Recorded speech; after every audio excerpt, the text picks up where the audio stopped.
Hi, this is Michael Buffer, and welcome to the BoxHard Podcast. Hello, everyone. This is Mikey Garcia. Yo, it's your boy, the odd guy himself, Malik King Scotty. Hi, I'm Charlie Edwards.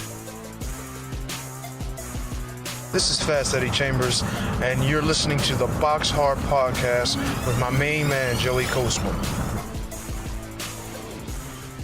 Hello everybody and welcome to episode 138 of the BoxHard Podcast. I'm your host Joey Coastman. For part 1 I will be on my own, but Ayaz couldn't get away too quickly. I did make him promise to not just myself but also you, the listeners, that he will be with me in part 2. He will have the latest and greatest news in the boxing world, and we will also be talking about, of course, the previewing together. So he will be with me in part 2, but for part 1 it is just me, myself and you guys, so please stick with me. We will start, of course, with the reviewing. It's pretty weird not talking to anybody, so hopefully you're all listening and you can all hear me loud and clear. We will be starting at York Hall, or I will be starting at York Hall, Bethnal Green, London, United Kingdom. Of course, this card took place on the Wednesday night, so just yesterday. A couple fights really to mention on this one. I'm going to fly through the undercard before we get onto the main event. Craig Richards, he picked up a KO in round 3 of a scheduled 6-round fight against Bosco Usyk, 15-7. Craig Richards now 12-1. It was good for him to get that win there. 2 knockout wins in a row for him now, albeit against not very great opponents really, but since that loss to Frank Buglioni, he's certainly seeming to be quite a threat, quite a good fighter at 175. All the very best to Craig Richards. Bosco Usyk, the man in the other corner, he gets knocked out there once again. I think he's now got 8 losses, 7 by knockout, so no real surprise there. Danny Dignam picked up a very questionable points win over 6 rounds against, I don't really want to call him a journeyman, but you know, the guy's record's 5-11 now with 4 draws. A guy called Anthony Fox. Well, Anthony Fox actually had Danny Dignam down twice in the 4th round. Quite a questionable one there. A lot of people saying that really and truly Danny Dignam shouldn't have got the verdict there. The referee, Bob Williams, gave it 57-56, so just 1 point in it there over 6 rounds for Danny Dignam.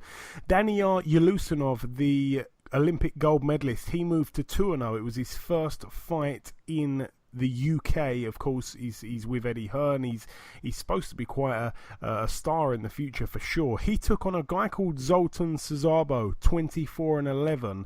Now this guy is now 24-12. Yulusinov was expected to probably knock him out. He didn't actually do that. He didn't even really seem to trouble him at any point. He did win a complete shutout though over 6 rounds. So Daniil Yulusinov now, he is 2-0. This guy, just to have a little look at his record, Szabo, I've heard of the name before. He's been over here a couple of times. He got knocked out in 9 rounds by Robbie Davies Jr. I think he also beat Stephen Ormond at one point. Then I believe Stephen Ormond avenged that loss. Also, he fought O'Hara Davies and got knocked out in 5 rounds there. And I remember that fight actually. O'Hara Davies fought this guy. And the guy was actually undefeated at the time, and O'Hara didn't look too great. It was actually at York Hall. It was a free event that you could just turn up to. People probably think I'm lying about that, but I remember, I think it was like a Joshua fight weigh-in. I think it might have been the Charles Martin fight. They did like a little event. They had 2 fights on the bill, Craig Richards and O'Hara Davies. And this was actually the guy. So I didn't know that was the same guy, but yeah, all the very best to Zoltan Szabo. Also on the bill, Felix Cash moved to 9-0, a points win over 8 rounds against Francis Chofo, who's now 19-15. Chofo was down from a right hand in the 6th round. Felix Cash picked up every round really, a scorecard of 80-71 from referee Jeff Hines.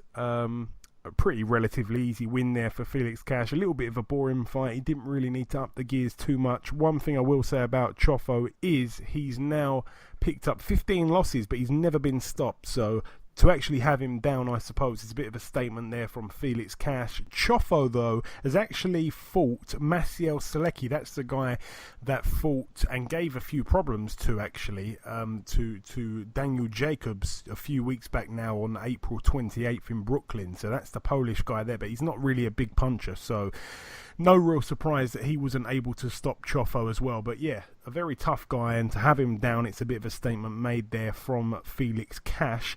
Moving up the bill once again, Ted Cheeseman moved to 14-0. It was a TKO in round 4 against the previously undefeated Paulie Upton, who went into this fight with a record of 15-0. It's now 15-1. This one was for Ted Cheeseman's WBA International Super Welterweight title. Upton was down 3 times in that 4th round. Boy, oh boy, oh boy. Cheeseman, you know, he's very, very precise. He doesn't waste any shots. He's very fit. He's very strong. He can box. He can fight. And it was really just a seek and destroy style performance. Very, very accurate stuff from Ted Cheeseman. Like I say, he doesn't waste a shot. He was able to just break Upton down and just overwhelm him, really, big time.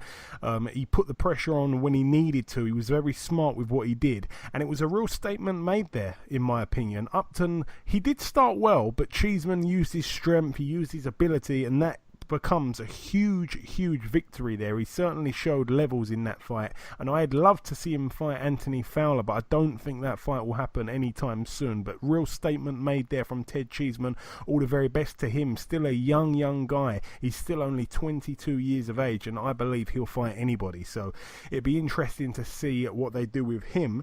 Moving up the bill once again, Reece Bellotti 12-0. He took on Ryan Doyle 16-2 with 1 draw. I could not believe it. Reece Bellotti got knocked out in the 5th round, a TKO. Bellotti was down prior to the stoppage. The referee decided to not let him get back up and waved it off. I mean, it was a good fight while it lasted. I felt that it was a war, really. Both men stood toe to toe. Both men were hurt at times. Bellotti was probably winning the fight at the time of the stoppage. He seemed to actually get clipped. I think it was by a right hand. He got clipped on the temple and his leg sort of buckled, and Doyle quickly jumped on him, and the stoppage did appear a little bit premature. Terry O'Connor didn't give Bellotti a chance to get up. It was a little bit controversial, especially as Bellotti was the champion. Awful matchmaking for Bellotti, by the way, and we've got to give massive credit to Doyle, who was a huge underdog going in, and we've just got to really applaud him there, because he's much better than people give him credit for, including myself in that bracket. I've said that, you know, I felt Bellotti would win and win very well. I went with a knockout on the prediction league. So did Ayaz, and so did the listeners. So it shocked all of us. The one thing about Doyle, you can't really read too much into his bad performances, because it's been down to the fact that he's got a job outside of boxing, and I know that he took time off for this camp and he's now reaping the reward of that. So all the very best to Ryan Doyle. He's now the new Commonwealth featherweight champion. His record 17-2 with 1 draw. Reece Bellotti loses his O. It's been a bad few months, I guess, really, you know, for trainer Jimmy Mack, because you've got to kind of think back to DeGale losing his world title. Fair enough, he's come back and avenged it and got his belt back, but he hasn't really looked very good lately. You know, he's not really the most talked about super middleweight in the world anymore. And also, I remember Jake Paul being knocked out brutally. That was over a year ago now, but I'm just kind of saying it's been a bad sort of 18 or so months really for their whole gym. Reece Bellotti loses his O here. I think they had 1 or 2 fighters leave the gym as well, so it's been a bit of a rocky stage for those guys there. All the very best to Jimmy Mack though. Also on this bill, the main event, Luke the Duke Watkins 13-0 took on Lawrence Okoli 8-0. Somebody's O had to go. It was for the Commonwealth Cruiserweight title, which belonged to Watkins, and it was for the WBA Continental Cruiserweight title, which belonged to Lawrence Okoli. Now, Watkins was down twice in the 3rd round where the TKO ultimately came. The fight itself, though, I felt that Watkins was very, very cagey in the 1st round. He doesn't like to admit it, but in my opinion, he's a very slow starter. Okoli came out, with intent straight away. He's known, I think, as a little bit of a fast starter. I think that's probably due to the fact that he fought quite a few journeymen and he was kind of, banging them away in a round or two. He didn't really start too fast against Isaac Chamberlain because that was his real proper first fight, if you like. And then in this one, he did start sort of with intent. Like I say, I wouldn't say he went over the top with it. I felt that his size advantage was being used straight away at Coley, really, using his advantage there. He wasn't over-committing. He was just kind of touching Watkins with the jab. Nothing really telling landed in that first round. Watkins was targeting the body of Coley, but again, he didn't do too much at all in the first round. The second round was pretty much more of the same. It seemed like Luke was waiting for Coley to slow down a little bit. It seemed like those were his tactics. He was also taking a few shots himself in that second round. It was early signs there that perhaps the game plan needed to adjust a little bit. Once again, Coley wasn't using too much energy in that round. He wasn't over-committing at all. And in the third round, this is where the fight ended. Coley was able to find Luke the Duke Watkins with his right hook, and for about 10 seconds, I'm not sure if Watkins was hurt and stunned by one of the right hooks or something like that, because he couldn't seem to block any of Coley's shots, and Coley was just teeing off on him for about 10 seconds. I think he landed about 6 or 7 shots flush before Watkins went down the first time, which was quite impressive really, because Coley can really hit hard, and to take 6 shots kind of does show us quite a good chin. It must be all that hair on Luke the Duke Watkins' chin.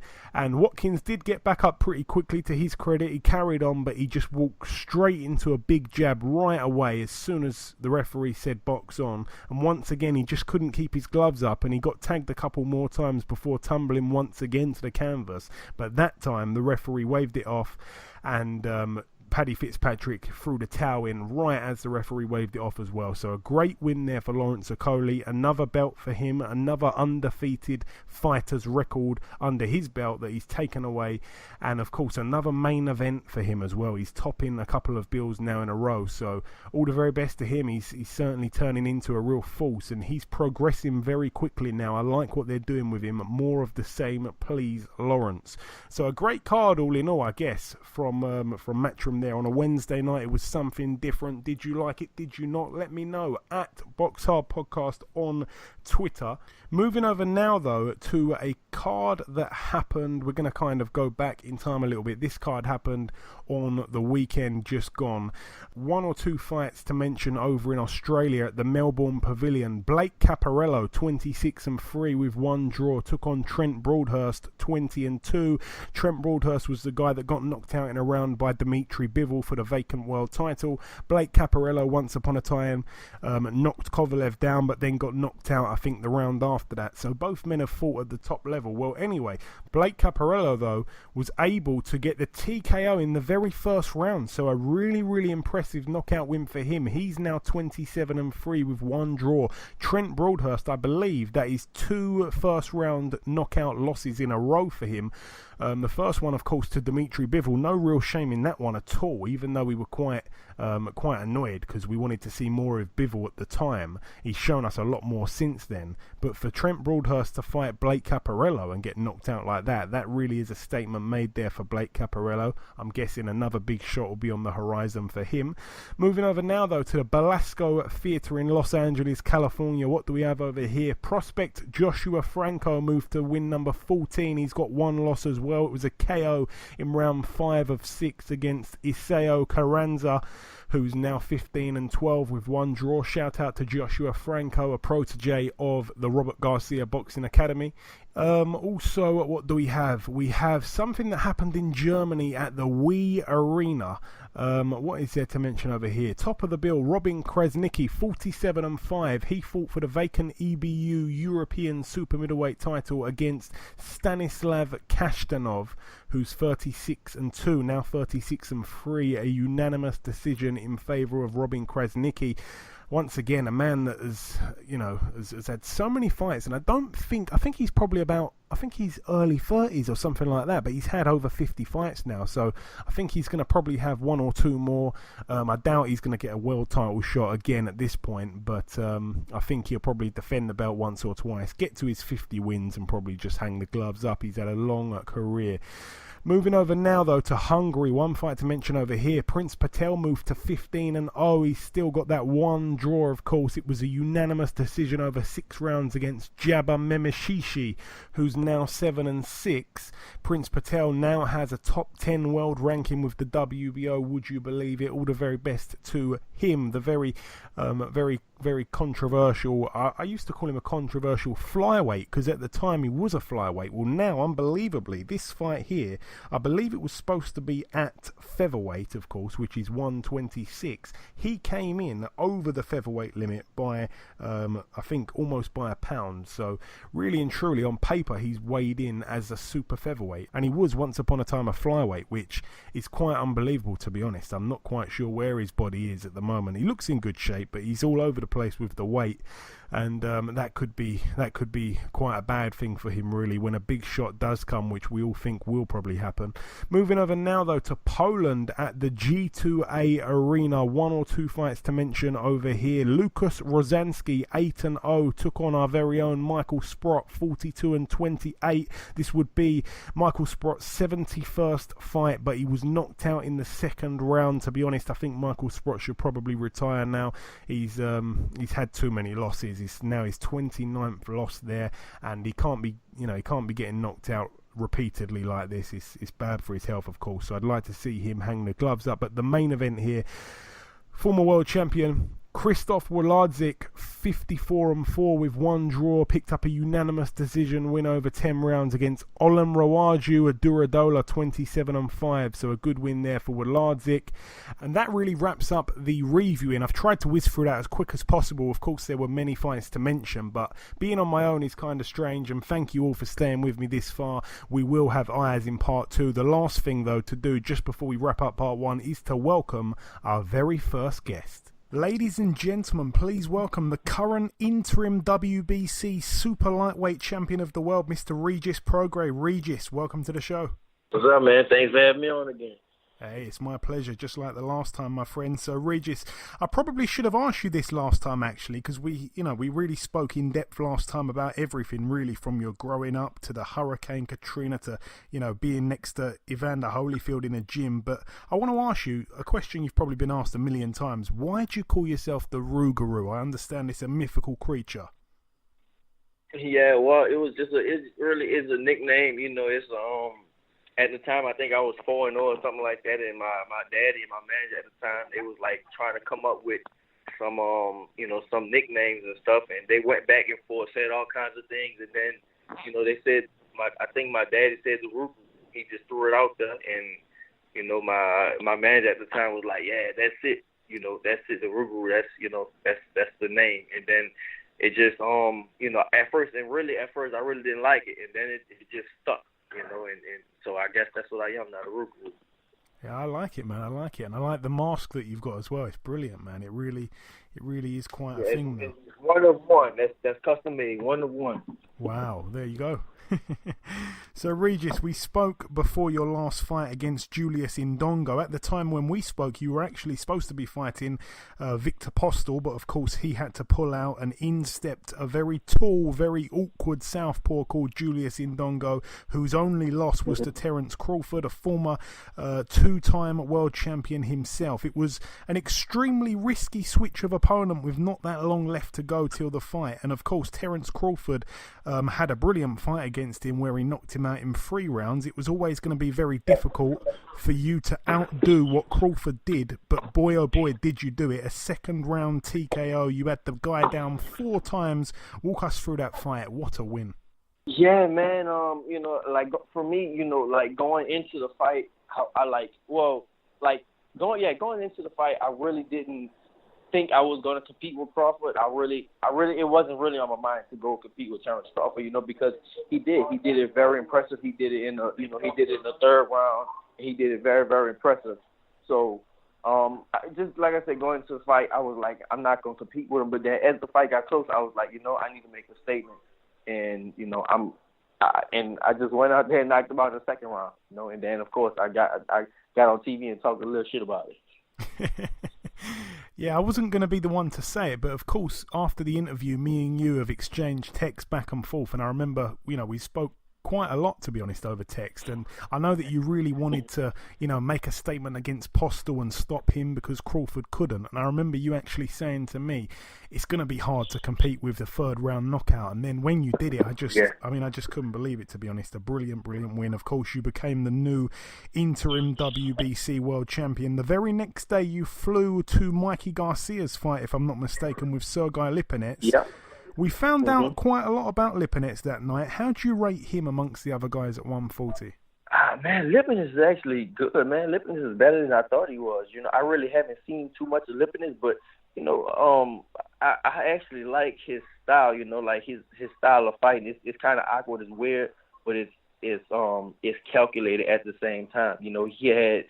I think he gave Mikey more trouble than Mikey expected. He did. Now, of course, he did drop him. He did drop Lipinets, but Lipinets got back up, and he kept fighting. He kept fighting Mikey off, and he made Mikey he made Mikey miss a lot of punches by slipping and rolling and moving his head and stuff like that.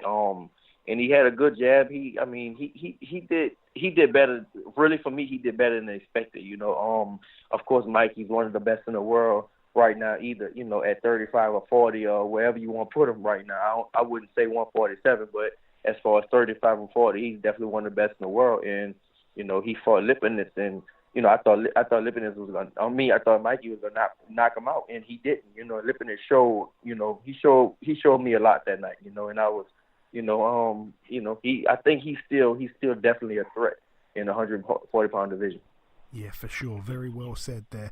We all found out quite a lot about him. And, of course, the following week, the full WBC title was at stake when Jose Ramirez fought Amir Imam. I know that you weren't too happy about that fight when we last spoke. A unanimous decision in favour of Ramirez. Were you impressed at all with either guy? I wouldn't say impressed. I wasn't impressed by neither one of them. They okay, basically. I'm not going to say I was impressed by either one of them. They're not, of course they're not bad, but I think they're both of them are, they're kind of average. Ramirez actually got hit by a lot of punches, but he dished more punishment out later on. His thing, he was in more shape. He had a better win, he had better conditioning, and he was in more shape than Amir Imam, So I think he just kind of took over the late rounds, But at first, he was getting hit. Amir Imam was hitting him with a lot of jabs. I mean, he was hitting him with a whole lot of jabs, and he hit him with a couple of right hands too, But he stuck in there, and his conditioning was, I think, the thing that made him win was his conditioning. That was basically the only thing that gave him the advantage. But it was a good fight that night. Of course, I was scouting Ramirez, but at the same time, I was there as a fan, and I had fun that night. So I can't even trip. And Jose Ramirez has since split with Freddie Roach. He's now working with Robert Garcia. That's quite a feisty move, I guess. Do you see that as a good move for him or not? I'm not sure, man. I can't really speak on it. I know, I know Robert is a very, very good trainer. He's younger. Maybe Freddie is, getting old and losing a step. He had, because Pacquiao left him also. So, Freddie might be, he might start, starting to be losing a step, or I don't know, But I think maybe Robert is a better trainer for him. I'm not sure. You'll never know until, we see this next fight and see if he improved on anything. Sometimes you might leave a trainer, you might improve, or sometimes you might get worse. So, we'll see in his next fight. And talking of next fights, your next fight will be on July the 14th in Louisiana. You're topping that bill. You'll be taking on a man called Juan Velasco, who's 20-0 with 12 KOs. It will be shown on ESPN in the States. What do we know about this guy? I don't know anything at all, honestly. All I know is he's Argentinian, and he's from Argentina, and he's a hungry, basically, a hungry champion. Not a champion, but he's hungry. He's 20-0, and that's really, for me, that's all I need to know. It's still, people can say what they want about boxers, but, it's still a man fighting another man, and that, both men are trying to hurt each other, So all it takes is one punch. So that's all I really need to know. This guy is, of course, coming off of 2 knockouts in a row. They call him El Pitbull, which is quite a nice name as well. But yeah, aside from that, I mean, in your eyes, I'm sure you want to go out there and take another guy's just like you did Joe Diaz. Yeah, basically, of course, just go out there and, have fun and do what I got to do, basically, I'm not going to change up nothing I've been doing. I've been giving out dominant performances and, just go out there and, do the same thing. One thing I should throw out is that his last fight, he fought a southpaw, which is obviously good preparation for him. He knocked that guy out in 2 rounds. So, yeah, I'm sure he's probably a much different southpaw to you, but it's a good step for him, I guess. Another brilliant fight that's happening at 140 is UK's Josh Taylor will be taking on Victor Postol, the man you were supposed to fight. Who do you see winning that one? Have you seen much of Josh Taylor, by the way? I haven't seen much. I've seen some things on him, not too much, but from what I've seen, he good, looks Regis, pretty good. I'm telling you. Yeah, he's real good. Yeah, he looks real good. Outside game, inside game, he's real good. I feel like he's really good. Also, of course, I feel like I'm the best fighter in the world at 140, but I feel like he's right behind me, basically. So I do see him winning and beating Victor Postol. But we haven't seen Victor Postol in a long time, so maybe he's refreshed, and you never know. You never know. Who's gonna show up that night. And the World Boxing Super Series, as far as I know, it's all rumours at the moment, but we're hearing a possible tournament at 140. Is there anything that you can tell us at all at this stage about that? No, it's not a rumor at all. It's happening. Yeah, it's happening, and I'll be in it. Yeah, it's happening, and I will be in it. Yeah. I think that I might be fighting in September or October, and I definitely want to fight before that's going to happen. So that's why I'm getting a fight on July 14th. And then after that, I take maybe a week or 2 off from the gym, and then I go right back into it and prepare for the tournament. So yeah, the tournament is happening. Brilliant. That'd be so great for your profile as well. I'm sure, you'll go into that, I'm guessing, as the favourite, to be honest, amongst the other guys. So that'd be great. Yeah, most people picking me as the favorite. I don't let that get to my head though. I still gotta go out there and train. The favorite is just what people's opinions, and I have to do it myself. I have to go out there and win no matter what. So. But yeah, of course, it's good to be picked the favorite. But at the same time, I want to be in there like I'm a challenger, like I'm not the favorite, like I'm the least favorite to win. That's how I look at it. Yeah, the underdog mentality. Yeah, for sure. Now I'm gonna throw 3 fights at you. Just now, They're all happening at welterweight. They're all happening very soon. And I'd like you to tell me who you believe will win the fight and by which method, whether it's points or knockout. You fancy that? That's cool. Okay, here's 3 for you.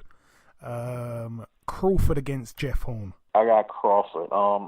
By unanimous decision. Yeah, I think it goes points as well. I think Horn's quite a tough guy. Pacquiao versus Matisse. Oh man, that's kind of hard, man. I still got to go with Pacquiao.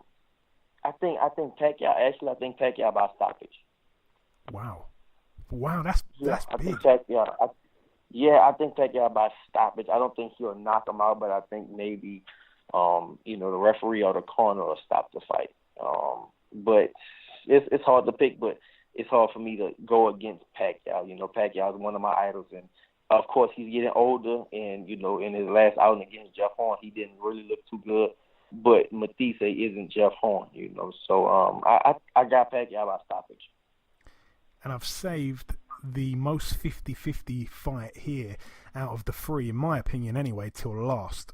Danny Garcia versus Sean Porter. Yeah, man, that's 50-50, just like you said. That's 50-50. That'll be a real good fight. That's a good fight for boxing fans, period. It's always good when it's a 50-50 fight. You got 2 of the best fighters in the world at their divisions, and it's a pick-em fight. It's a 50-50 fight, So, but I lean more towards Garcia. I lean more towards Danny Garcia. I think it'll be, I think it's a pretty even fight. But for me, I lean more towards Danny Garcia because I feel like for him, every time he stepped up, he showed out. They put him in a lot of hard fights, and every time he had to step up, he showed out, And as far as Sean Porter, I think he's a bulldog. Of course, he's rough and stuff, but I think Danny can show more size than just one thing. So I pick Danny. Okay, I'm guessing by points, yeah. By points, I don't think he'll knock him out. Yeah, I definitely don't think he'll knock him out. Sean Porter hasn't ever been knocked out. He's been hit by Kell Brook, and so I definitely don't think he'll be knocked out. But I think he can get outpointed. Yeah, 3 very strong predictions there, actually. Well done there. And just before I let you go, Regis, anything that you want to tell us at all? Anything at all just before we let you go? Yeah, man. I just want everybody to come to the fight. I know y'all way across the pond, but I want everybody to come to the fight. If people are here in the United States or here in the South of the United States, I'm fighting here July 14th in New Orleans, and it's gonna be crazy. We just did a press conference today with the mayor, with the promoters, with some politicians, and it was just phenomenal. Everybody was there. Everybody showed out. So I want as many people as can come as they can, because I'm trying. My goal is to bring big time boxing back to New Orleans, and I think I feel like I'm the man to single-handedly do it, because boxing. A lot of people don't know the history of boxing, but New Orleans had the first heavyweight champion ever was here in New Orleans between John Sullivan and Jim Corbett, and most people don't know that, but it was here. It was here in New Orleans. And then the longest fight that ever lasted was here in New Orleans. It was 110 rounds.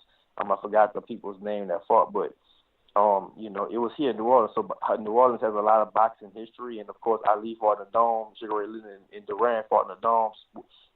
So we have a lot of boxing history, and I just want people to I want to try to bring it back, and of course I have the best chance and the best opportunity to do it, with my record right now and the popularity I have right now in New Orleans, I have the best chance of doing it. So that's it. I want everybody to come out, and I guarantee you I'll put on a show, another statement fight, basically. And for those guys that want to purchase tickets, is there a website to get them from? It's regisprograis.com. Very easy. You got your own website now. I have my own website, regisprograis.com. If you want tickets, go there and get them, and and I'll see you at the fight. Excellent. Have you got any T-shirts on there or any merchandise people can get as well? I have T-shirts and merchandise. Yes, sir. Okay, so everyone, check out www.regisprograis.com. I will be doing that after this interview, I feel. Regis, it's been my pleasure as always, my friend. Thank you for your time. Best of luck for July 14th, and we will catch up sometime after, I'm sure. Cool, man. All right, man. Thanks. Okay, now it's time for part 2 on this week's show, and as promised, we've got the main man himself, Mr. Ayaz Sumra here. Also, Ayaz, how you doing? Just before you bring in the news, I just really wanted to ask you, how you doing, man? I'm good, Joey. Yourself? Very good, my friend. Very good. Like I say, just before we get into the previewing, the main thing to do now, of course, is to go over to you, Ayaz, who has a short list of the latest news. Take it away. Brendan Ingle has passed away. Yeah, very, very sad loss for the boxing world.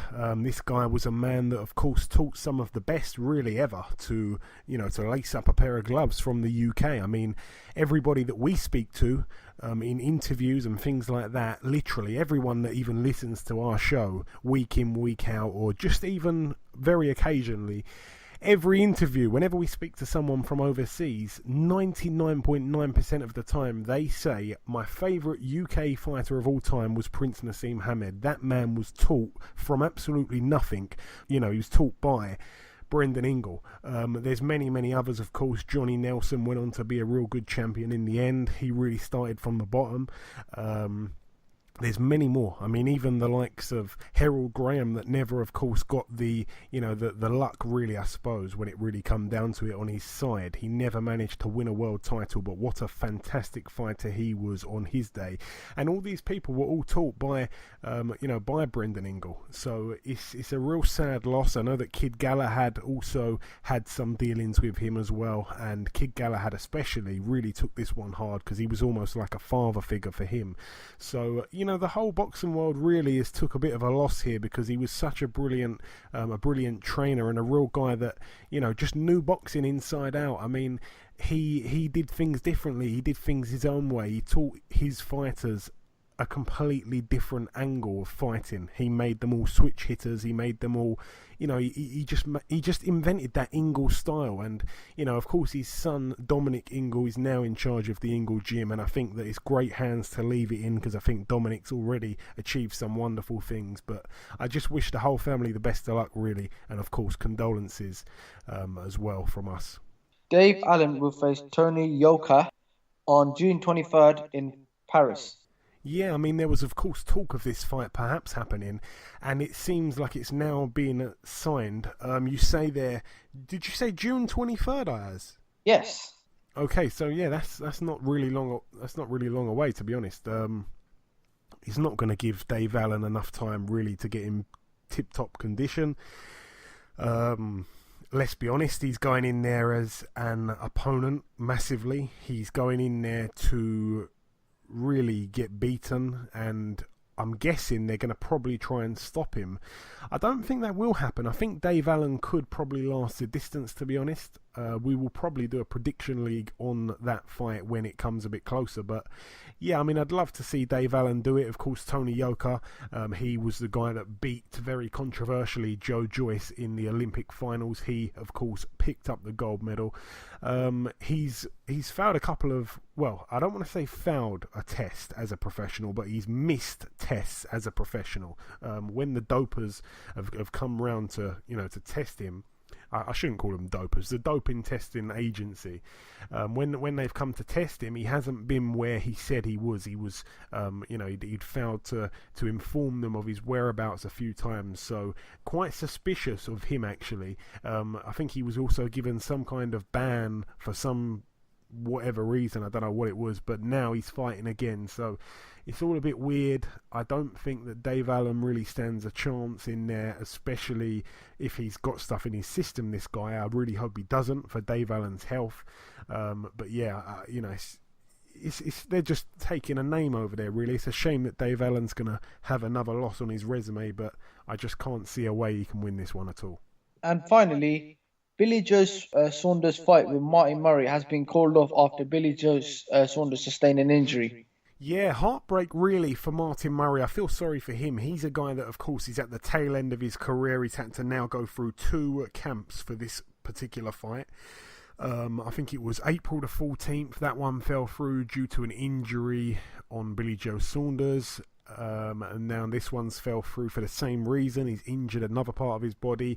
Everybody's saying it's quite suspicious because, of course, there hasn't been any further announcement to do with Canelo and Golovkin. It's looking like perhaps Frank Warren and his team have done some kind of sneaky deal behind closed doors with one of those 2 guys. However, I don't quite think so just yet anyway. I think maybe they could be in talks, but I don't think anything's been signed just yet, because I think it would be such huge news that I don't think they'd be able to keep it under wraps, really. Not only that, but of course it would be very soon to announce something like that if they were going to do that. But I feel very sorry for Martin Murray, of course. Like I say, he doesn't have many big fights left in him at all, if any, and he's been denied this one now, and I'm not quite sure where he goes from here, Martin Murray. I think he was very fortunate to find himself in, I believe it was his 5th world title shot, and he should have been a world champion before, we know that, but his days are now, his best days are now behind him, and he's managed to get another shot, but of course it's now not happening, and I don't really know what he does from here. I'd like to see him get paid, really, just to reimburse what he's laid out on 2 training camps of, for fights that have fallen through. But yeah, I'm not quite sure where he goes. Of course, Billy Joe, it doesn't really matter too much. If he is injured, then of course he needs to, take some time out, but he will be taking that time out with his world title next to him. And of course, if the injury is a fake injury and he's actually holding out for something a lot bigger, then of course you can't really blame him for doing that financially. But yeah, I feel sorry for the fans. I feel sorry for Martin Murray. And if the injury is genuine, then of course we have to feel sorry for Billy Joe as well. But yeah, I'm a fan of both guys, so I'm a bit sad to really see this fight not go ahead after much anticipation. Yep, that's it for the news. Okay, starting now, we're going to do the preview, but we're going to talk about a card that is happening in Illinois. This one, I believe, is tomorrow, if I'm not mistaken. It's going to be shown on CBS in the United States. A couple fights to mention on this bill, really. We have Mike Lee, the undefeated contender now, I suppose. His record 20-0. He's in a 10-rounder against Jose Hernandez, 19-3 with 1 draw. And the younger brother of Kubrat Pulev, Tavel Pulev, 10-0. I believe this is his 3rd fight in a row in 3 different countries. He takes on Armando Ancona, who is 8-7 with 2 draws. That's an 8-rounder there. I'm expecting 35-year-old younger brother of Kubrat Pulev, the younger brother. You know, that's quite amazing. He's got some catching up to do, really. I'm expecting him to move to 11-0 quite comfortably there. Moving over now, though, to the Turning Stone Resort and Casino in Verona, New York, USA. 1 or 2 fights to mention on this bill. Just the one. Diego De La Hoya, 20-0. He puts his NABF Super Bantamweight title on the line, and also his WBO NABO Super Bantamweight title on the line. This will be a 10-round contest. The man in the other corner goes by the name of Jose Salgado, a man with quite an impressive-looking resume, I suppose, on paper. This guy has a record of 36-4 with 2 draws. Of his 36 wins, he's got 29 KOs. He's a Mexican fighter, so I'm sure he's got a punch in him. You've got to go back to 2015 where he got TKO'd in 4 rounds by Wisaksel Wangek. That's the guy with about 20 different names who beat Chocolatito twice. So there's no real shame in that one. But aside from that, all of his wins really pretty much have all been against guys that are not really known. So I'm expecting Diego De La Hoya to do a job here on his man. I'm liking what they're doing with him. I really like the way they're moving him, actually. I think Golden Boy have done a fantastic job with him. Perhaps because his name's De La Hoya. Maybe something to do with that, but yeah, I like the way that they're stepping him up very gradually. It's definitely the right thing to do with a fighter that's still learning on the job. Moving over now, though, to Belgium. 1 fight to mention in the female side of the sport. Delphine Persoon, 40-1 her resume. She is the WBC World Female Lightweight title.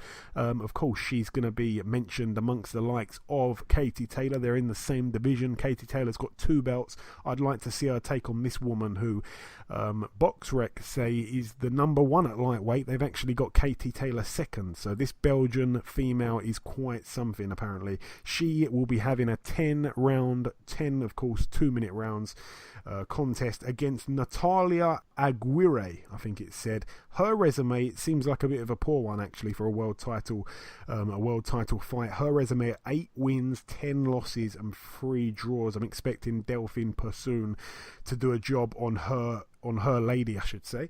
Moving over now to Germany, there is 1 fight or 2 fights to mention over here. Firstly, Enrico Colin, 25-2. He's the guy that lost in I think it was the last few seconds against Artur Beterbiev. He got stopped in the 12th and final round for the vacant IBF light heavyweight title. His opponent yet to be announced, actually. He's just on the undercard. But the main event over here in Germany, in a place called Sachsen in Leipzig, Jack Kulkai, 23-3, fights for the vacant EBU European Union middleweight title against Adesat Rodriguez, 17-7 with 2 draws. I believe that's quite an easy fight there for Jack Kulkai. This guy, Adesat Rodriguez, I think he got stopped in 2 rounds by our very own Zach Parker, but that's nothing. That's not taking anything away from Zach Parker. He seems to be a right beast at the moment. Moving over now from Germany to Russia. What do we have over here? We've got a guy in one corner called Ike Shakhnazarian. His record 21-2. He fights for the interim WBA Asia Super-Lightweight title. In the other corner, though, former world champion, former opponent of Floyd Mayweather Jr., Mr. DeMarcus Corley, 51 wins, 29 losses and 1 draw. Of course, DeMarcus Corley, a man that is fighting well into his 40s now, a man that really should have probably hung up the gloves a few years ago. We've had him on our show before, so for that reason, I really wish him well. But of course, the odds are stacked against him. This guy, though, the home fighter, the Russian guy, he has a loss to Edward Troyanovsky by knockout in the 8th round back in 2015. That was his last loss. His other loss, it was a unanimous decision over 8 rounds, so not too much to look into there. All the very best, of course, to Demarcus Chop Chop Corley. Moving over now, though, to Manchester Arena, formerly the MEN in Lancashire, United Kingdom. Of course, a real stacked bill here, a Frank Warren card. There is a few guys making their debuts here. We're going to just jump on to the bigger fights at the moment. We have Zelfa Barrett, 19-1. He takes on a man that is yet to be announced. That's an 8-rounder there. Zelfa Barrett, of course, looking to bounce back from his defeat to Ronnie Clark. So yeah, it'd be good to see Zelfa Barrett get back in the ring. I'd like to see how he fares. It'll probably be, against a guy that we don't really know at the moment. It looks like it's going to be a journeyman, seeing as it's not been announced. I think it's one of the 2 fights on the whole bill that there is no opponent in the other corner as of yet, with only a few days to go. Also on this bill, we have Nathan Gorman, 12-0. He takes on Big Sexy Sean Turner, 12-2. That will be a 10-round contest. A real step up there, Ayaz, for Mr. Nathan Gorman, a man that's been highly talked about by the likes of Ricky Hatton. Sean Turner, a man that's been on the road to really get where he's got to. And I tell you what, even though he's lost 2 fights, he's put a good shift in every time. This is a much closer fight than people are saying so online. And we're going to go to the predictions on this, Ayaz. What I've done, I've put a poll on Twitter, and I'm just going to give it a few more moments. Maybe at the end of the show we'll read out the listeners' predictions. So for now, I'm going to give the poll a little bit more time to get a few votes in. But my personal pick on this, I believe that Nathan Gorman will win this one inside the distance by stoppage. Although the bookmakers, I've had a little look actually, they believe this fight will go to points. I disagree. I think it'll be a knockout. I think Nathan Gorman wins by a knockout. Yeah, I mean, like I say, I'm going to agree with that. He's a fresher guy, I suppose, and he's the guy that's on the up. He's the young guy, and if he is as good as what they're saying he is, then he should be able to beat Big Sexy Sean Turner. Taking nothing away from him, of course. One of the best nicknames in the world. What else do we have? We have Mark Heffron, 19-0. He takes on Andrew Robinson. That's going to be a cracking fight there. Andrew Robinson, 21-3 with 1 draw. The thing about Mark Heffron, he's probably had 1 or 2 real tests, and he's managed to come through them with flying colours. But Andrew Robinson's a guy that I think has kind of had to do things the hard way. I remember he had a real good fight against Frank Buglioni. It was a real war, to be honest with you. And I think he also had a real close fight with Lee Markham, another guy that fought Buglioni and took him to deep waters at times. All 3 of those guys fought each other, and it was quite a war every time. So this guy, Andrew Robinson, he may, pose a bit of a threat here. He will take you into deep waters, and if you're not fit enough, that's the main thing. If you're not fit enough, then it can be a real bad night for you. So Mark Heffron has to be on his game here. That's a 12-round contest, no belt on the line though. Also on this bill, James Metcalf, his record 17-0. He fights for the vacant WBC International Super Welterweight title. In the other corner, Aitor Nieto, 22-5 with 1 draw. This guy Nieto's never been stopped. Metcalf, 17-0, certainly a guy that's on the up. 9 knockouts from his 17, so probably a bit of a points fight, that one, I'm guessing. All the very best, of course, to James Metcalf. Again, a guy that they're talking a lot about. They're talking about him perhaps taking on somebody like a Ted Cheeseman, who's also a man that we mentioned earlier on in the show. The main event here, well, I suppose there's kind of 2 main events. I'm not going to be too disrespectful here because there is a world title fight on the line. So let's talk about this one first.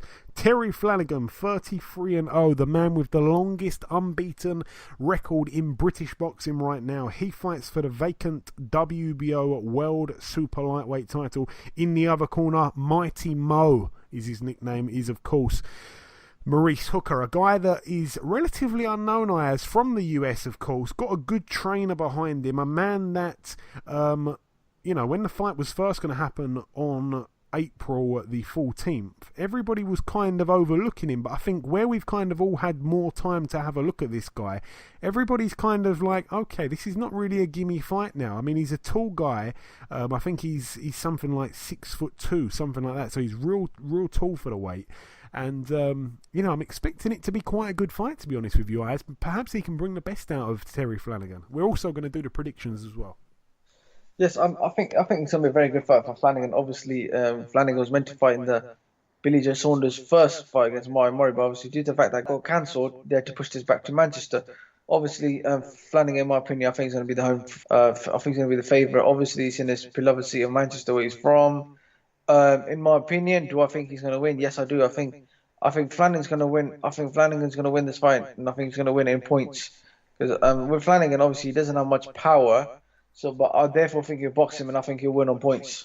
I'm going to have to agree with you, Ayaz. I think that's probably Terry Flanagan's only downfall. He's technically very sound, but because he doesn't have that one-punch KO, that KO power, and even perhaps he doesn't really have much of that, that accumulative power, really. He's not really a guy that gets many knockouts, and that can be, unfortunately, it really can be a bit of a put-off for some of the boxing fans, People want to see knockouts, people want to see blood and stuff like that, and he doesn't really always provide that. Sometimes he can kind of not really get out of first gear, he can get a little bit stuck. But saying that, he can also come out and do what he did to Diego Magdaleno and absolutely wipe the floor with a guy. So that was a weird performance from Terry Flanagan that night. He looked supersonic in there.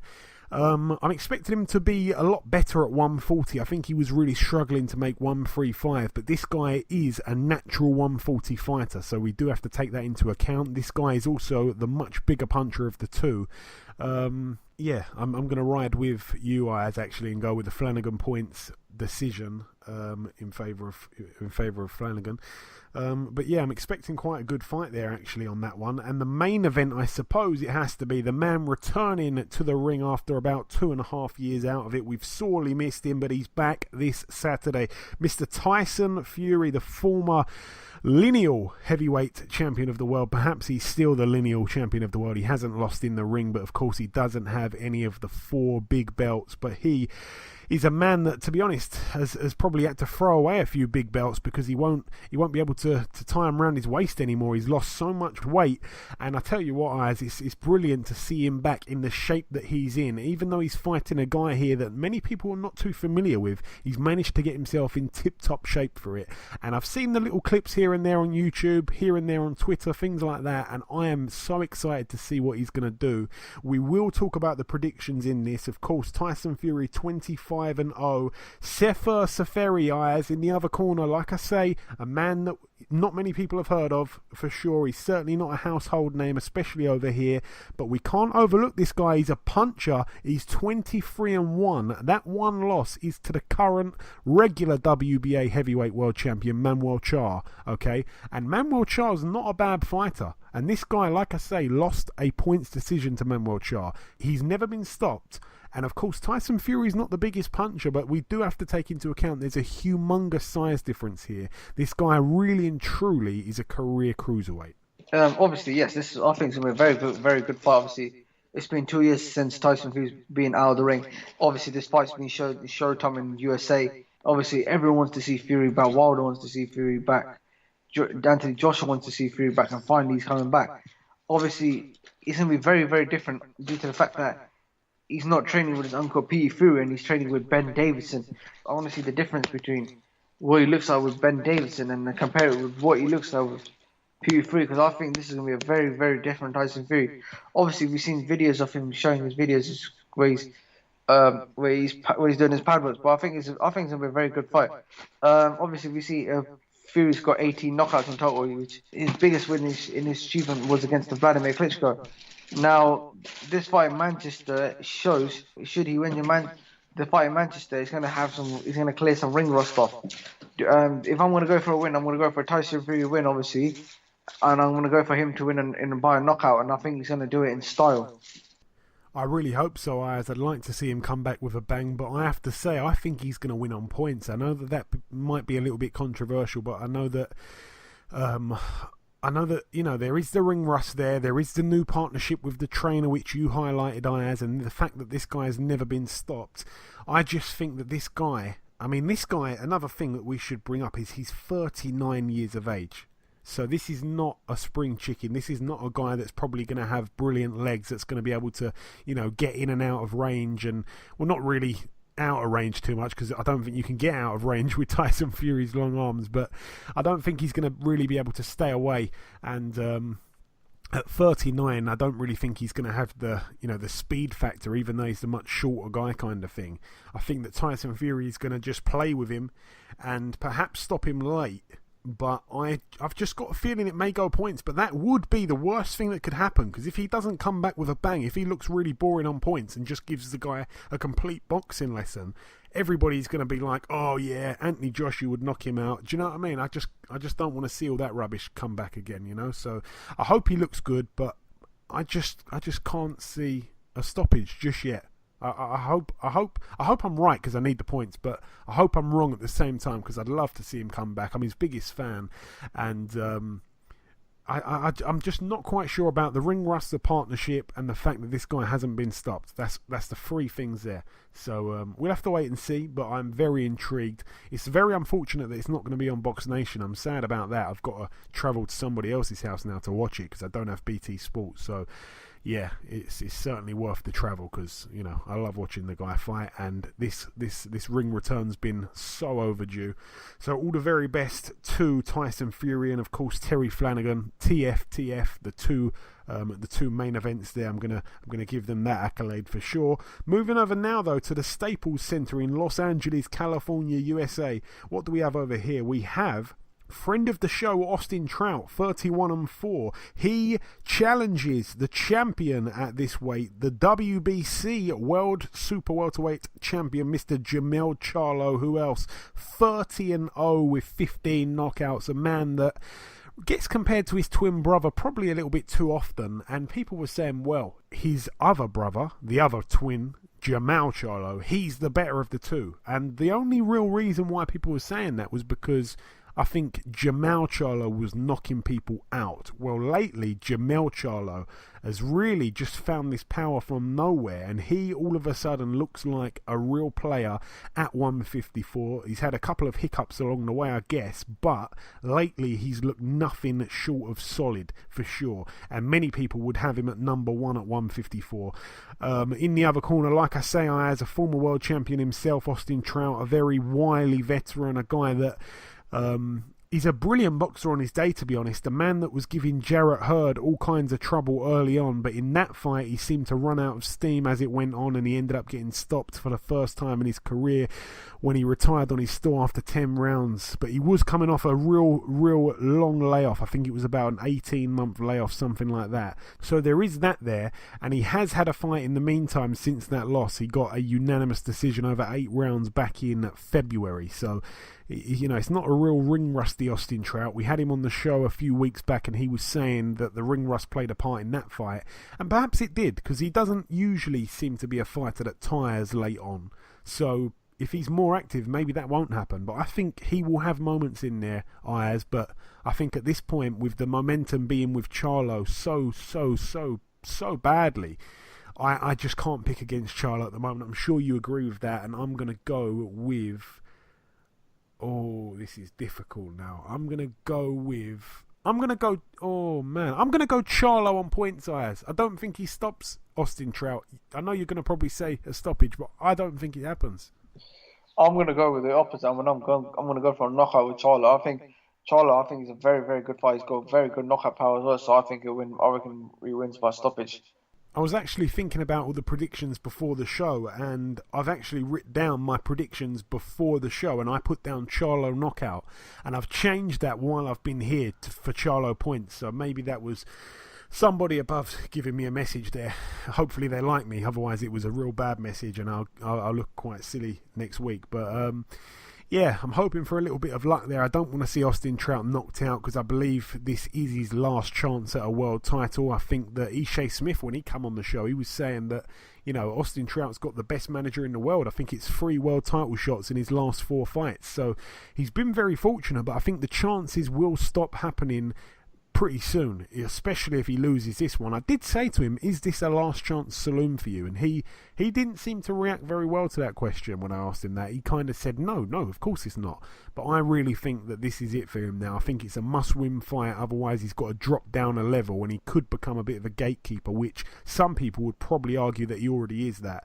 So all the very best to Austin Trout, a real cool guy, and I really hope he can become a world champion again. He always tells me I'm going to be a future world champion, not just a past and former world champion, so I wish him well with that one. And the main event on this one, Leo Santa Cruz, 34-1 with 1 draw. It's a rematch. He takes on his former foe Abner Mares, 31-2 with 1 draw. This one for the WBA Super World Featherweight title. Ayaz, we've seen these two guys fight before. I didn't really think that there was huge appeal for a rematch at the time. Leo Santa Cruz has seemed to really solidify himself at the top of the featherweight division really since the win over Abner Mares in 2015, whereas Mares has kind of done the opposite. He's had 2 fights in that time, both wins. One was a split decision over 12 rounds against Jesus Cuellar, and the other one was a technical decision. I think it was a bad cut, and that was back in 2017 in October. So he hasn't really been that active, and like I say, in the time that that fight took place, Leo Santa Cruz, of course, he beat Kiko Martinez. He fought Carl Frampton twice, which we kind of forget about a little bit now, and he's fought and knocked out Chris Avalos. They both actually fought on the same card last time out, so the ring rush should be pretty even, kind of thing, but I'm expecting Leo Santa Cruz to win this one and win well, as I think it'll be pretty much the same kind of fight, really. I think I'm going to go with a Leo Santa Cruz points win, just like the first time.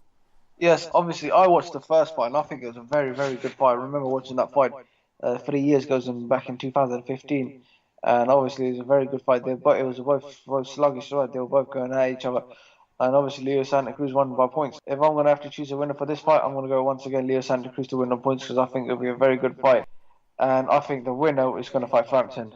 We certainly hope so. I'd like to see Frampton get the Leo Santa Cruz fight on home turf, because Leo Santa Cruz promised that, but then he didn't really deliver, to be honest, did he? I mean, he only really wanted the fight after he lost, and then Carl Frampton gave him the rematch, went back out to the States for it. He lost.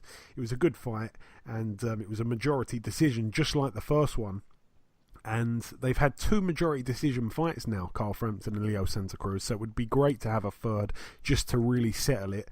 But yeah, we should mention, like you say, Ayaz, Abner Mares, the first fight with these two, it was a majority decision, I failed to acknowledge, so perhaps it will be a good fight. I'm hoping it'll be just as good as the last one, but yeah, I can't really see anything else but a Leo Santa Cruz points win. That's it for that bill. Moving over now to one of the last bills to mention. It's happening at the MGM Grand in Las Vegas, Nevada. Who is on this bill? Do you need to ask me? We're going to start with the undercard, actually. Shakur Stevenson, 6-0. He takes on Aurelio Mesquita.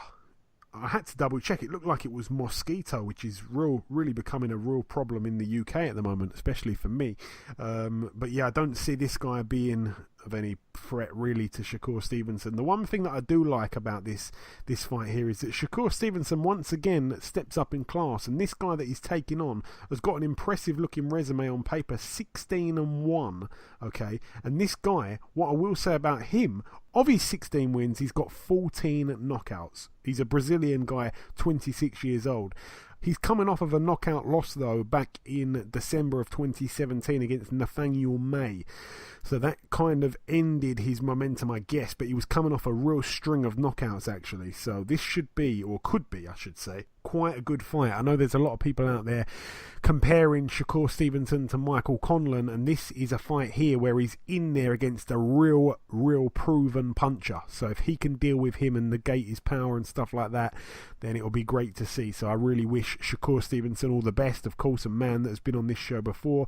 Also on this bill, the brother of the current and reigning WBC Super Middleweight champion is, of course, David Benavidez. His older brother, 26-0, Jose Benavidez, is on this bill. It's weird because he's had this long-standing feud with Terence Crawford, who, of course, is is headlining this bill here. So I'm not quite sure why they're both on the same card, because they hate each other's guts. And last time they were near each other, Terence Crawford asked Benavidez to go outside.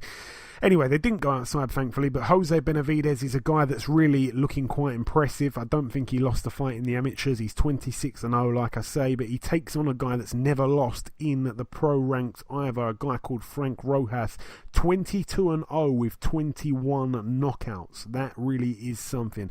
The only thing is, when you actually look deeper into his resume, I'm going to do it right now, honestly, he's fought really inexperienced guys. He's coming off of, how many knockouts in a row is this? Boy, oh boy. Okay, so his fight that went the distance was his third fight. That's the only fight that went the distance. So I'm going to go back to 2012. He made his debut against a guy who was making his debut. Knocked him out. Fought another debutant. Knocked him out. Went the distance with a guy that was 0-2 with 1 draw. Then he knocks out all these guys since then. I'm going to read out their resumes. 0-4 with 1 draw. 1-1. 2-24. Debutant. 0-5. 0-1. 2-10. 9-0. Fair enough. We'll give him that one. 1-4, 0-11, 1-2, 1-4, 7-6, 0-3, 2-1, 0-3, 2-3, 1-2. So this guy has beaten one fighter, or 2 fighters, I think, with winning records. So a little bit padded there, my friend, unfortunately. And I think Jose Benavidez will win that one and win it very well, because Jose Benavidez can punch as well. So perhaps a knockout on the cards there in that one. But it should be a good fight. It certainly looks good on paper there. 26-0 versus 22-0. Moving up the bill once again, Antonio Moran. His record 23-2. I believe he's defending his WBO Latino lightweight title. In the other corner, former world champion Jose Pedraza, 23-1. That only one loss coming to Gervonta Davis. A good fighter though, Jose Pedraza. I think this is his second fight now with Top Rank, so I'm sure he'll win this title and win it well. Also on this bill, a guy called Maxim Dadashev. 10-0. He fights for the vacant NABF Super-Lightweight title and the vacant USBA Super-Lightweight title. In the other corner, Darlis Perez, 33-3 with 2 draws. That's a 10-rounder there. Darlis Perez usually provides good entertainment, so that one should hopefully be quite good. But the main event now, Jeff Horn Ayaz, the WBO World Welterweight Champion, 18-0 with 1 draw. Of course, he ripped the belt away from Manny Pacquiao, fairly in my eyes, not so fairly in some other people's eyes, last time out. He defends, though, straight away against Terence Crawford, the former 140 division king, but he's moving up in weight himself, and this is his first fight at 147. It's for a world title. It's against Jeff Horn, who's a very unorthodox kind of fighter, a man that really has quite an awkward style, to be honest, and it'll be interesting to see how Terence Crawford fares against him. But let's have it right here. 2 unbeaten guys in the ring, one guy with a fantastic win against a Hall of Famer, and one guy who, to be honest, is going down the route of being a future Hall of Famer. So we like that. Both men are undefeated. There's a world title on the line. Brilliant stuff, Ayaz. Yes, I think it's a very, very good fight, obviously. We seen Jeff Horn fought Pacquiao last time. We fought Terence Crawford fought Julius Indongo, and Crawford became the undisputed king. And we saw, obviously, Horn beat Pacquiao. In my opinion, I personally didn't think that Horn should have beaten Pacquiao. I personally thought Pacquiao won this fight. Terence Crawford stepping up to welterweight from light welterweight. I personally think if I'm going to go for a winner, I'm going to go for Terence Crawford, and if I'm going to go how he wins it, I think he's going to win by knockout. I think he's going to stop him. Okay, you've said it there, Ayaz. I'm going to go with a Terence Crawford points win. The reason for this is, of course, Terence Crawford's not really a big puncher. I mean, he's looked like he can really punch at times, and he can punch, but I don't really think he's got that one-punch KO power, really. He's done it once or twice, don't get me wrong. I'm not knocking him in any way. I think he's certainly one of the best fighters in the world. But moving up in weight also kind of takes it away a little bit more. I don't think he will be much of a big puncher at 147. I also think that Jeff Horn's quite a tough guy anyway, and I don't think he really stands in the pocket too much. He's got a real weird style. He almost reminds me a little bit. He's got kind of like a Carl Froch style. And I'm telling you now, if you watch him, watch that fight there against Pacquiao, and also watch this fight on the weekend, he fights a lot like Carl Froch. It's really weird. The thing with him is he doesn't stand in the pocket like Carl Froch did. But the way he comes in, he kind of reminds me a little bit of Carl Froch in one of the George Groves fights. I think it was the first George Groves fight particularly. And yeah, Jeff Horn reminds me of that. So I don't think he's going to get stopped. I just don't think Terence Crawford will be able to stop him. And if he does stop him, it won't be a one-punch kind of job. It will be like an accumulative beatdown, which, by the way, Terence Crawford is very capable of doing to anybody, to be honest, because he's such an animal. He's a phenomenal fighter, but I just don't think he's going to get the knockout. I think Jeff Horn is quite a tough cookie, and I don't think he's going to want to let that belt go. Especially, I think it's his US debut. I could be wrong, but it's his first fight in the States, if I'm not mistaken, and I think he wants to impress here. Of course, he did really well to get Manny Pacquiao to go over to Australia for him, but I don't think he's going to give up that belt easy. I think he's quite a stubborn character, and I think that he will last to points, but I think he will lose on points very, very wide. I don't think he really offers much of a threat to Crawford. I just think the size could be a bit of a factor, really, and the strength of Horn, and you know, he's a durable guy, but I don't really see much coming back to trouble Crawford. I think Crawford wins quite comfortably on points, though. You're going with the KO. Ayaz, quite brave of you there. Once again, I will say once again, at the end of the show, we will announce the listeners' results on their poll. I'm going to give it a little bit more time until we check the poll at the end of the show when we've spoken to the second and final guest. That's it for that one, though. A brilliant night of boxing. Saturday will be. I absolutely cannot wait. Of course, we've got the Leo Santa Cruz card with Austin Trout and Charlo on that bill. We've got the Tyson Fury card with Terry Flanagan on that bill, and this one, of course, a few good fights on the undercard. Some of the prospects: Jose Benavidez, Shakur Stevenson, a few other guys. Jose Pedraza on there as well, and of course the main event, really arguably the best fight of the weekend, actually. So definitely a lot of boxing here, there and everywhere. 3 huge bills. I want to watch them all. I need to find the time. And now, moving over to the final bill to mention. It's happening on Sunday, the 10th of June. Of course, this Sunday. 1 fight to mention happening, or 2 fights. In fact, 3 fights I've got on this one. 3 fights to mention here. 3 friends of the show. All 3 men have been on before. We've got Michael Hunter, 13-1. His 1 loss to Usyk in a fight where he gave Usyk one hell of a fight, by the way. He's in a 10-rounder against Iago Kiladze, who's 26-2. That could be a banana skin there. Michael Hunter needs to be more active. He really ran out of steam towards the end. He was giving Usyk trouble, real bad trouble. He was beating Usyk in the early parts of that fight, and it's a shame, to be honest, because the momentum seems to have died, and most people have probably forgot about that fight because it seems a long time ago now. Also moving up the bill, Gerald Washington, former heavyweight world title challenger, 18-2 with 1 draw. He takes on a guy called John No Fire. John No Fire. He's going to need fire if he expects to win. His record 20-1. That's a 10-rounder there. All the very best to Gerald Washington. And the top of the bill over here, I believe it's the top of the bill anyway. It's going to be shown on Fox Sports 1 in the US. Travis Kaufman, 31-2, former opponent of Chris Arreola. Really needs to kind of get going with his career now, actually. He's got a real string of wins now, and I want to see him stepped up because he will literally fight anybody. I believe that. In the other corner for him, though, Scott Alexander, 14-2 with 2 draws. I'm expecting Travis Kaufman, our friend, to get through that one with relative ease. That is a 10-round contest also, and that really wraps up the previewing. Like I say, a lot to go over. Many bills scattered here, there, and everywhere. We've done the previewing now. We've done the news. We've done the reviewing. We brought you our first guest. It's now time, just before we wrap up the show, to welcome our second and final guest. Ladies and gentlemen, please welcome the former WBO world title challenger, Mr. Michael Hunter. Michael, welcome back on the show. Oh, thank you. I appreciate you. Hey, it's my pleasure, my friend. It's my pleasure.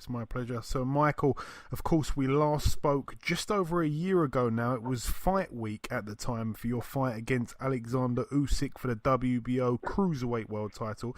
You were a big underdog going into that fight. You started exceptionally well in the fight. You easily won the early rounds. As the fight went on, though, you seemed to get fatigued.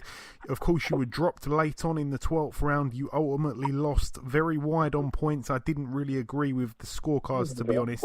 I had it a lot closer, but tell us, what do you remember from that night? I don't remember me getting dropped, but I do remember. I did fade out early. Just minor technical problems before the bout started. I drank a lot of water. I kind of maybe flushed my body out. Was like maybe too hydrated. But I know I started well, and I could see during the fight that he seemed to be a little fatigued as well. But he was in a little better shape than I was at the time for sure. So. And also, we should point out that you were coming off almost a year layoff at the time, so the fatigue factor is kind of understandable there. I just wanted to really say you put up a brilliant effort, because this guy is now being talked about as the #1 guy at cruiserweight, and for many rounds in that fight, you were really giving him hell, man. So well done there. Yeah, thank you. Just the last note on Usyk. Obviously, he's now gone on to join this World Boxing Super Series tournament. He's also picked up the WBC belt now. There isn't a date set yet, as far as I know, for him to take on Garcia for all the belts in the final. But when they do fight, who do you see being, the favourite in that fight in your mind? Most definitely Usyk. He's a lot lighter on his feet. The guy, I think, Garcia, he's going to have problems with people that move a lot and that are light on their feet. He's a big, heavy puncher. He's fairly young, which sometimes that sounds like a good thing, but when it's two younger guys, Usyk's not that old. He's kind of in his prime, and Garcia probably still has a little more growth in him. So I think that'll be the factor, is just the experience in the prime, the prime Usyk, Yeah, I have to agree, to be honest. Now, one thing we spoke about last time that you were on the show was your weight. I know that in the amateurs you fought at heavyweight. When you turned pro, you fought at heavyweight. Then you moved down to cruiserweight. Now you're back up at heavyweight, I understand. Are you staying at heavyweight now?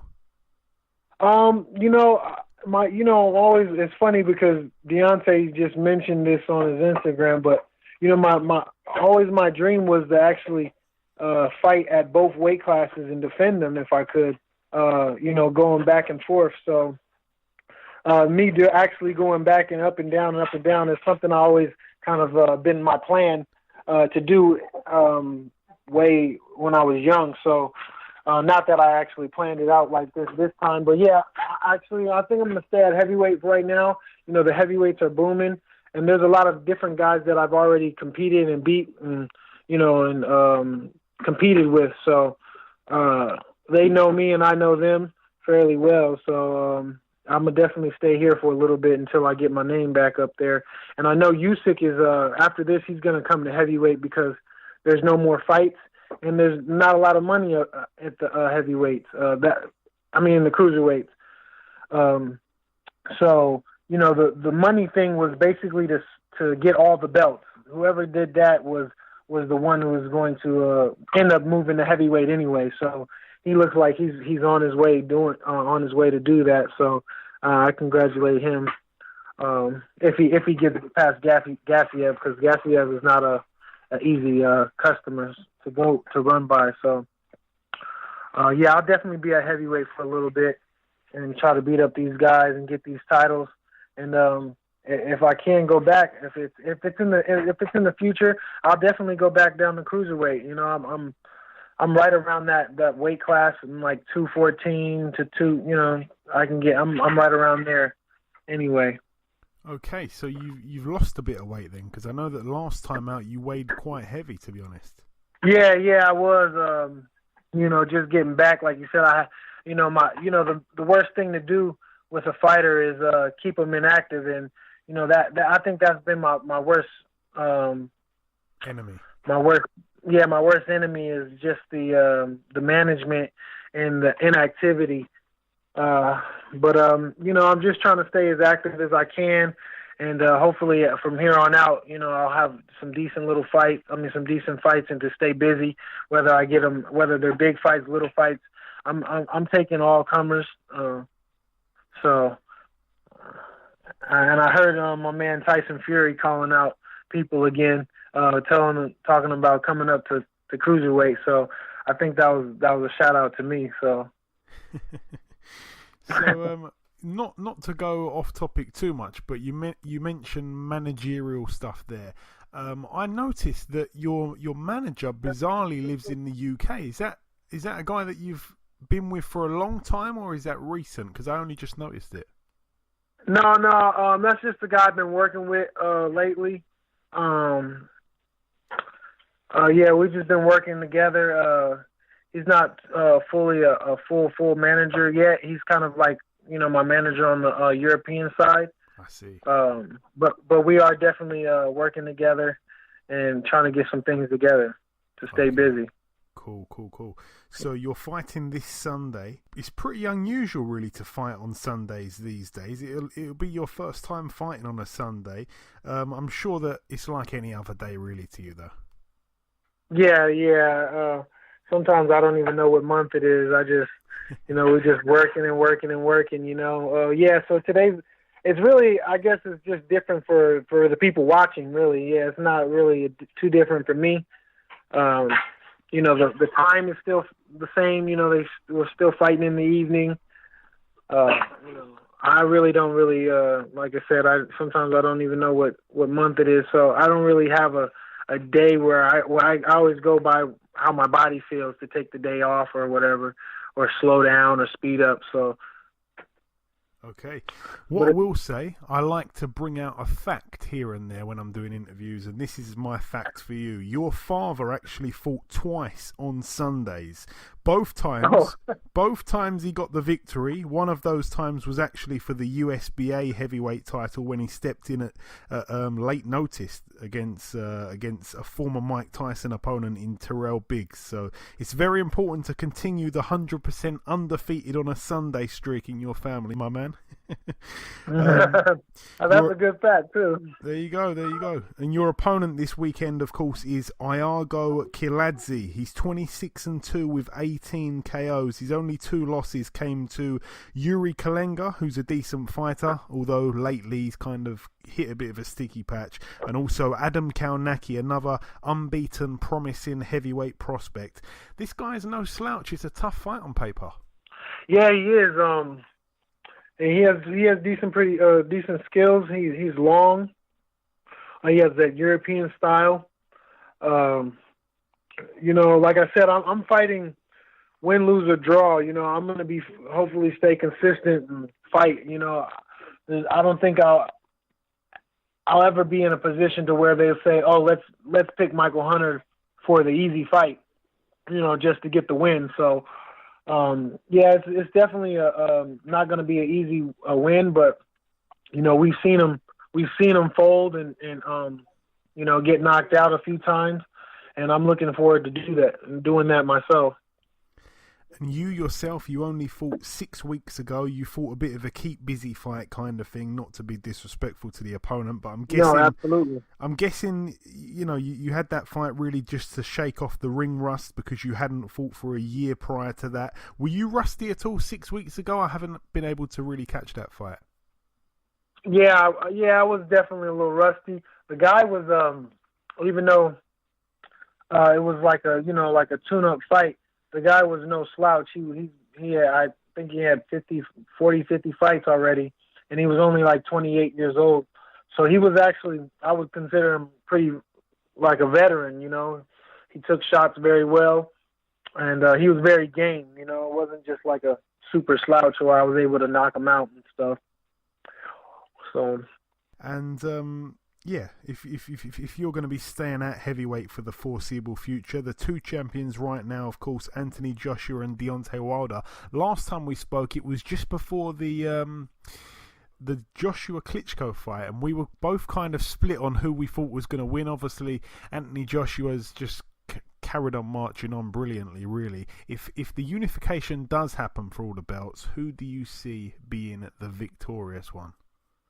Man, that's a real tough one, I really think it's a toss-up, I kind of see Anthony as the better skilled boxer as far as movement and, ability-wise.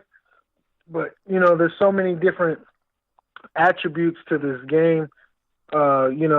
Deontay has his own, it's maybe not in movement and skill, but, as you can see, he has the big hammer. and the bomb squad back there, and he also has heart. You know, he's never really been, you know, he was my 2008 Olympic teammate, and he was the cruiserweight back then, and I was the heavyweight. And he always had a big right hand, and he always had a lot of heart. You know, even if he would get knocked down or dropped or anything, he would get up and he would be ready to fight again. Yeah, for sure. So it's gonna be hard to beat somebody like that. And I mean, obviously Anthony Joshua has the same thing. We've seen him get off the floor with Klitschko. So it's a toss-up. I think it's whoever lands that big right hand.